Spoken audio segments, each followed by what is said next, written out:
In the dawn of the fifth sun, when the world was new and violence was the language of its creation, the earth itself felt the pain of existence.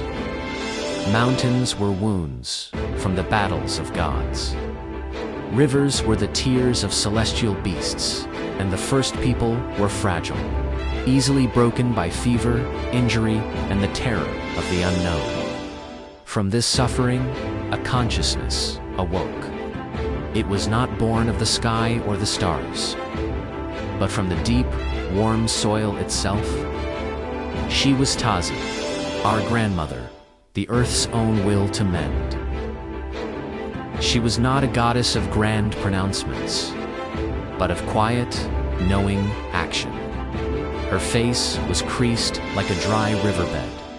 Her hands were stained with the colors of arbs and clay, and her eyes held the patient wisdom of a mountain that has seen ages pass.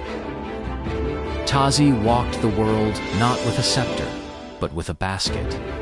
She saw a child burning with fever and learned that the willow's bark could cool the fire within. She saw a warrior's leg bone shattered and learned to bind it with strong vines and mud, whispering chants that coaxed the bone to knit back together.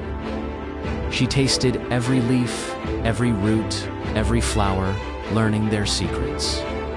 The vibrant marigold, the cleansing sage, the calming passion flower, they all spoke to her, revealing their power. She was the first curandera, the first healer. Her greatest gift to her people was the tomascal, the sweat bath. She saw how volcanic steam rose from deep within the earth, carrying its heat and its heart. She guided the people to build small, domed structures of mud and stone, like the womb of the Earth Mother. Within, they would pour water over heated rocks, and TOZI's spirit would enter with the steam. In the sacred, cleansing darkness, bodies were purified of sickness, and spirits were washed clean of sorrow and fear. TOZI was also the patron of midwives. Her steady, ancient hands guided those who brought new life into the world, ensuring the passage was safe. She was there for the first breath and the last. For she understood that life and death were not opposites, but partners in a sacred cycle.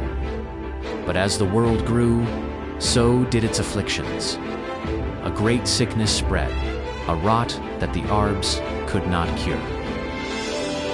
The crops failed, and the people grew weak. TOZI knew that a powerful cleansing was needed, a sacrifice that would renew the world's vitality. To heal the whole, a part must be given. In the month of Ochpanitli, the great sweeping of the roads, a young woman was chosen to be TOZI's image on earth. For 40 days, she was celebrated, dressed in the finest cotton, and honored as the living embodiment of the grandmother. She was TOZI's youth, her potential.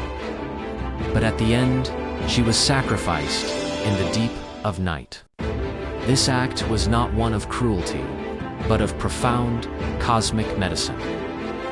Her skin, taken in a sacred ritual, was worn by a priest, who then became the vessel for TOZI's renewed power. It symbolized the shedding of the old, dry earth to make way for new life. Her sacrifice washed away the filth and sickness of the world, ensuring the harvests would be bountiful and the people would be strong again. TOZI does not dwell in the heavens. Her temple is the earth itself. She is the warmth of the tomascal, the healing power in the healer's touch, the soothing scent of copal incense, and the quiet wisdom that knows that from death and decay, new life and health will always spring forth. She is the eternal grandmother, forever tending to the children of the fifth sun.